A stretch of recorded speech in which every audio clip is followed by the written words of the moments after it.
ልጅ ወለድኩላለሁ። የኔ ልጅነት የሚያስከዳ ደግሞ ምን አገኘሽ? አንቺ ያለሽ የሚያነሳኝ የሚያስተኛኝ አስተማሚ አጥቼ በጉልበቴና በደረቴ እየተሳብኩ እየተንፋቀኩ መታጠቢያ ቤት ልሂድ? ወድጄ መስሎሽ ነው? ከኔ የሚበልጥብሽ ምን አገኘሽ? ምን አለ? ከመች መች ትመጭልኝ ይሆን ብዬ በሩን እያየው ነው ያልኩት። አሁን አንቺ አለሽ ከምን የለችም ብቻዬን ነኝ ማለት አይሻለኝም ነበር? ገርማችሁኛል። ለምን? ልክ ራሳችን እንደ ጻድቅ ቆጥራችሁ የእናቴ ቀብር ላይ በመገኘታችሁ። የሚሞትን ሰው መሸኘት እኮ ሰብአዊ ግዴታችን ነው። ካልሆነማ አንቺም እኮ መቃብር ላይ ብቻሽን ነበር የምትቆሚው። ከአስመሳይ ሰዎች ጎን ከመቆም ብቻዬን አፈር ባለብሳት ይሻለኝ ነበር። በእርግጥ በዚህ ልክ ከአንቺ ምስጋና ባልጠብቅም ይህን ያህል ትሰድብኛለሽ ብዬ አስቤ አላውቅም ነበር። ሮዛ፣ አሁን ገና ነው ስህተት እንደሰራው ይታወቀኝ። አዎ ስህተት ነው። እናቴ ስሸኝ ብቻ ከጎኔ በመቆማችሁ እሷ ላይ ያደረጋችሁትን ነገር የምረሳላችሁ ከመሰላችሁ በጣም ተሳስታችሁ። አንቺ ልጅ ያምሻል እንዴ? ጤነኛ ነሽ? ከእናቴ ገዳዮች ጋር በመቆሜ እንዴት አላብድም? የእናቴን ገዳይ ነው ያልሽው? አዎ ደመኞቼ ናችሁ። ቤቷንና ክብሯን እንዳጣች ስነግራት ነበር እንደዛ ሆናብኝ የሞተችው። እናንተ ደግሞ በጭካኔ ሁሉንም ነገር ያሳጣችሁኝ ሰዎች ናችሁ። አትቀልጂ እባክሽ። እናትሽ የሞተችው አንቺ መገኘት ባለብሽ ሰዓትና ቦታ ባለመገኘትሽ ማለት። ዴቭ እንደዚህ አይነት አስቀያሚ ችግር ውስጥ ገብቶ እንኳን አንቺና እናትሽን ከመርዳት በፍጹም ወደኋላ አላለ። ሁልጊዜ ከጎንሽ ነው። ማንኛውም ሰው ሊያደርግ የማይችለውን ነገር ነው ሲያደርግልሽ የነበረው። የአንቺ ክፋት ግን እናትሽን ከጎንሽ ነጠቀሽ። ባንቴሮ፣ እናትሽ የሚደግፋቸው ሰው ያስፈልጋቸው ነበር። ወደ መታጠቢያ ቤት ሲሄዱ ደግፎ የሚወስዳቸው ልጅ ያስፈልጋቸው ነበር። የሚበሉት አጥተው፣ የሚደግፋቸው አጥተው፣ አይዟችሁ አለሁላችሁ የሚል ልጅ አጥተው ነበር። ሰምኛለሽ? መታጠቢያ ቤት ሲወድቁ ይሄኔ ስምሽን ሺህ ጊዜ ሲጠሩ ነበር። እባክህን ባንቴሮ፣ እናትሽ እንዲሞቱ ትፈልጊ ነበር። እውነቱን አትካጂ።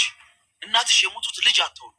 ከጎናቸው የሚቆም አለሁላችሁ የሚል ልጅ አጥተው። በቃ እሺ።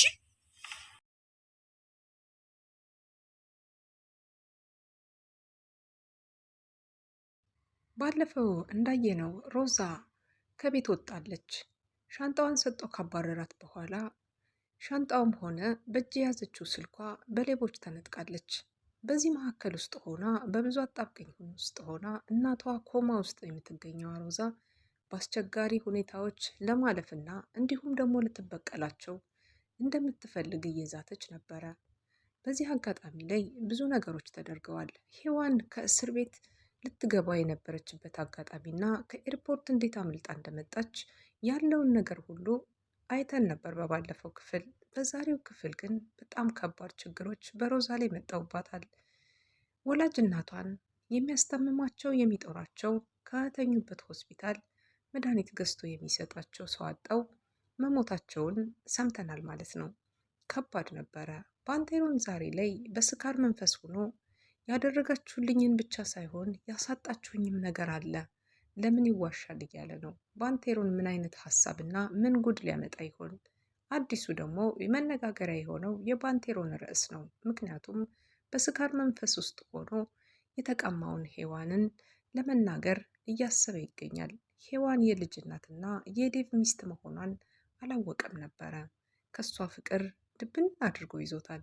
ይሄ ሁሉ ስቃይ የምትረዳው እንዲሁም ደግሞ ሁሉንም ነገር ሲያማክራት ሲያያት ችግሮቹ ሁሉ የሚፈቱለት የሚመስለው ባንቴሮን በሔዋን ፍቅር ድብን ብሎ ከወደቀ ሰንበትበት ብሏል። አሁን ምን ማድረግና ምን መተው እንዳለበት አላወቀም። ግን ደግሞ ከሷ ርቆ ለመሄድ አይን አይንሽን እያየው ከምታመም ሌላ ችግር ውስጥ ከምገባ በቃ ራሴን አርቄ ሌላ ቦታ ስራ መጀመር አለብኝ ብሎ ስልክ ሲያወራ እያየነው ነበር። በዚህ አጋጣሚ ሮዛ ጸጸት ውስጥ ትገኛለች። ግን ደግሞ የእናቷን መሞት አጥብቃ ትፈልገው ነበር። ምክንያቱም የእናቷ መሞት ያስፈለጋት ከዚህ ችግር ከዚህ መከራ እኔም አልወጣሁም አንቺም አልወጣሽም፣ ስለዚህ ብትሞት ይሻላል ብላ ታምናለች ለእሷ። ግን ደግሞ እናቷ የዘሩትን ነገር ያጨዱት ይመስላሉ። በህይወት እያሉ ሁሉንም ነገር ቀመሱት። ሮዛ አንበሳ ናት።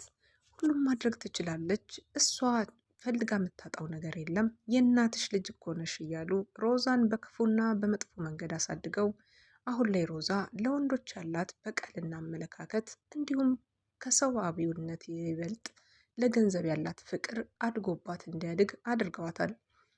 ዛሬ እናትየዋ ሆስፒታል ኮማ ውስጥ ተኝተው ይድረሱልኝ እያሉ ባሉበት ወቅት ላይ ልጃቸው ሮዛ ገንዘብን አስበልጣ እናታቸውን ምንም ድንቅ ሳይላት ለአንድ እናቷ ሳትራራላት መድኃኒት እንኳን ሳታቀብላት በህይወት አጣቸዋለች።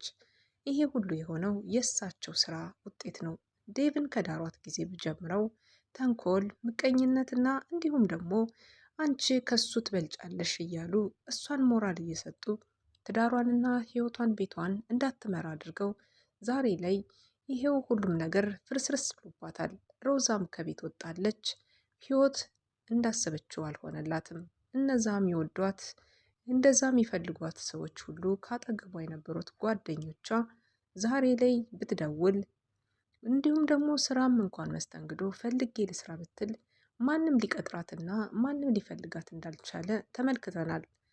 ይህ ሁሉ ነገር እናቷ በህይወት እያሉ የዘሩት ዘርን ሳያጭዱ አይሞቱምና እሳቸውም በሞትና በህይወት መካከል ሆነው የሰሙትን ነገር ማመን አቅቷቸው በገዛ ልጃቸው አንደበት የወጣው ቃላት እናቷን እስከ ወዲያኛው እንድትሰናበት አድርጓታል።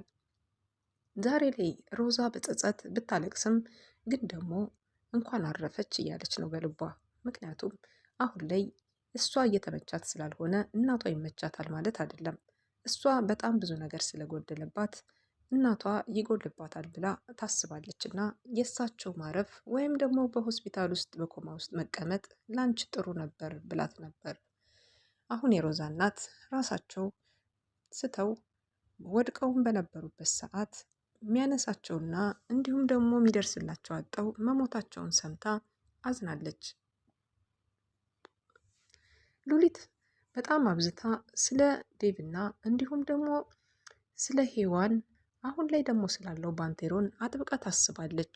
የባንቴሮንና የሔዋን ግንኙነት እዚህ ጋር ያበቃለት ይመስላል። ምክንያቱም ሔዋን የደበቀችውን ለብዙ ዓመታት የቆየችበትን የስኮላርሽፕ መጦላት ለትምህርት ቤት ወደ ውጭ ሀገር ከመሄዷ በፊት ከዴቭ ጋር በነበራት ግንኙነት ያረገዘችው ሔዋን ልጇን ውጭ ሀገር ሆና ልትወልደው ተገዳለች። ግን ደግሞ በሄደችበት አጋጣሚ ብዙ ችግሮችና መከራዎችን አሳልፋ አሁን ላይ ሔዋን ወደ ሀገሯ ብትመለስም ዴቭ አግብቶ ነበር የጠበቃት። ዴቭ አግብቶ ቢጠብቃትም እሷ እስከ መጨረሻው ድረስ ያለውን ነገር ለመናገር አልፈለገችም ነበር። ልጅ እንዳላት አልነገረችውም። ልጁን ብሎ ሳይሆን እሷን ትክክለኛ አፍቃሪው እንደሆነችና እሱም እንደሚያፈቅራት አውቆ ወደ እሷ እንዲመጣ ለማድረግ ብዙ ነገሮችን ሞክራለች፣ ጥራለች። አሁን በሮዛ መሀል ጣልቃ ገቢነት ሮዛ ትዳሯን በደንብ አድርጋ መምራት ባለመቻሏ ዴቭን መጫወቻና መጠቀሚያ እንዳደረገችው የተመለከተችው ሔዋን ተመልሳ የመጀመሪያ ፍቅሯን ወደ ራሷ ለመመለስ አስባ ብዙ መንገዶችን ሄዳ ዛሬ ዴቭን የራሷ አድርጋለች። ሮዛን ከቤት አስባራለች። አሁን ላይ ዴቭ የእሷና የእሷ ብቻ ነው። ከዚህ መካከል ላይ ግን አንድ ችግር እየተፈጠረ ይገኛል። ዴቭ ጠቅልሎ ሔዋንን መውሰዱን ያየው ባንቴሮን ዛሬ ባንቴሮን ቂምና በቀል እየያዘ ይገኛል።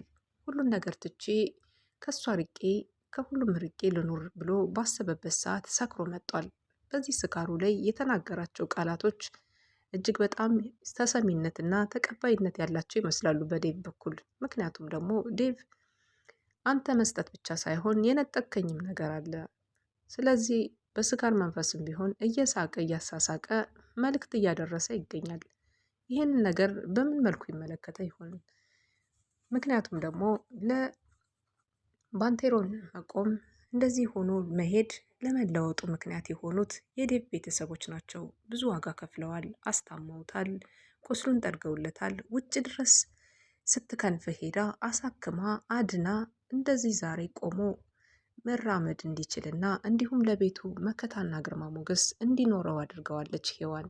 ለዛ ነው ሲንሰፈሰፍም ይወዳታል። ገና ያያት ቀን ነበረ ፍቅር የከነፈው። ቢሆንም ደግሞ የሰው ነበረች።